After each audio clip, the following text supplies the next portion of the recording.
Okay, so for Big Love, a couple of suggestions. Number one, when you're doing sort of the main riff,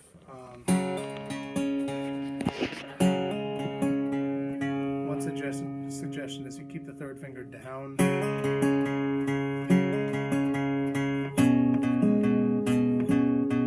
So they both stay down when you go into that measure as you're doing. But when you go to the next one, you can still keep the third finger down. There's no reason to lift it. It's already set up.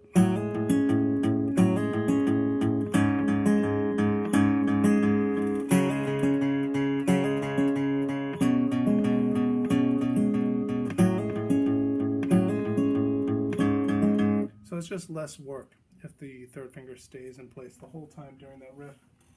That gets played many times in a row. And then we get to the next part here.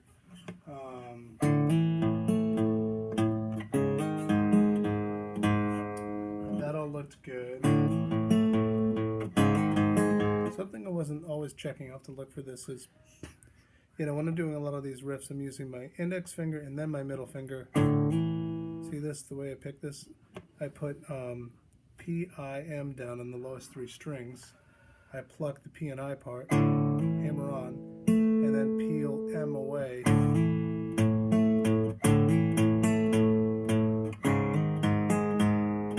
So they all three go down, and then they're peeled away as needed. And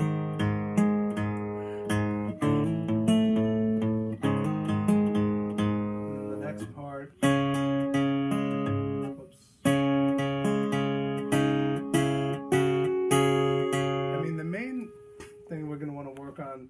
for this and the next several measures is just getting a very solid, steady tempo. So practicing with Guitar Pro at slow enough tempos and maybe in smaller sections may make that a little easier to get it totally solid.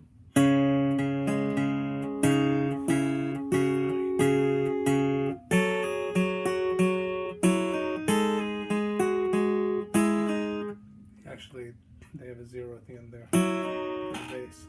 But one of the things we want to concentrate on for measure 20 is keeping that bass going just like that. Before you were tending to do something like this with the bass. And we can have it just be constant. Just like it is for almost the whole song. So, right here, remember the bass.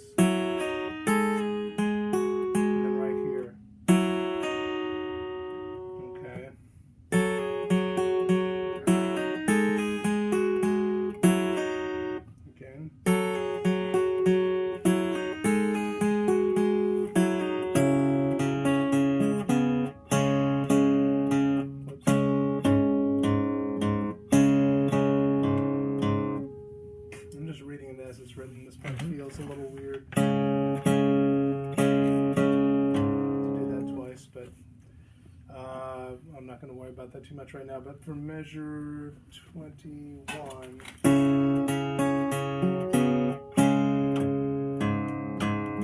let me do that again. That one sounded pretty good. I think you might be doing it slightly differently, but it was working and sounding good. You just want to make sure the timing is even going from 21 to 22. Like if you're doing one or two less notes, you still want to make sure that when it comes time to get into 22, you're right on beat. So that would be starting at 21. And then, whoops.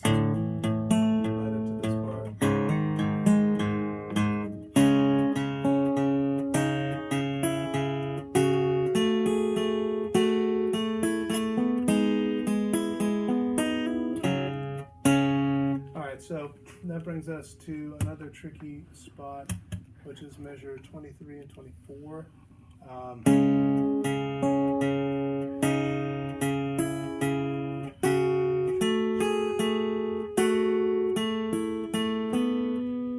So now I'm halfway through measure 24. They don't have this written in the music, but he is still keeping that bass droning on. So if I start at the beginning of measure 24, I'm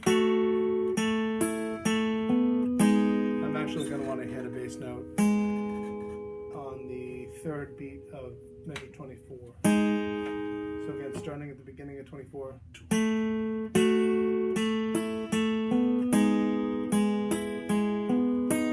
Now it sounds like maybe he does end up skipping the bass for the last eighth note of measure 24. So the end of it would sound like this, which is presumably what you're doing there. But I would suggest considering adding in the 2 here. Now I'm going to print out the music and I'll circle that note so that we're clear on where that is. But the main thing is going to be work on this with the metronome and Guitar Pro. So that's good for this video.